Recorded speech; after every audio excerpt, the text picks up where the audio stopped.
নমস্কাৰ বন্ধু বান্ধৱীসকল, আজি আমি স্পৰ্টছৰ MCQ কিছুমান আলোচনা কৰিম। প্ৰথম কোৱেশ্চনটো হৈছে Sandeep Lamichhane belongs to which cricket team? এইটো হৈছে নেপাল। তাৰপিছত who is the ICC female player of the match for September 2021? এইটো আছিলে তো হাৰ্ডাৰ নাইট। এইটো Heather Knight. Who is the ICC men cricketer of the month for September 2021? এইটো হৈছে আমাৰ Sandeep Lamichhane. The headquarter of the international chess federation?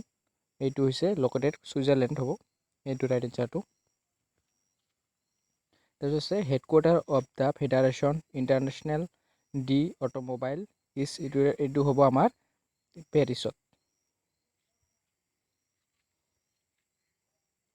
Headquarter of international gymnastic federation is located at? এইটো হ'ব আমাৰ Switzerland.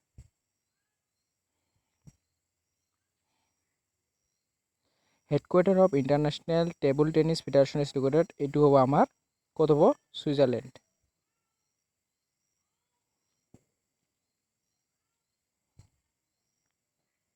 Headquarter of world archery federation is located at? এইটো হ'ব আমাৰ Lausanne যিটো আছে এইটো Lausanne. Headquarter of badminton world federation is located at? এইটো হ'ব আমাৰ মালয়েছিয়া হেডকোৱাৰ্টাৰ আছে বেডমিণ্টনৰ। Headquarter of international tennis federation is located at? এইটো হৈছে আমাৰ লণ্ডনত আছে। ত' আজিলৈ ইমানেই আছিল। Thank U.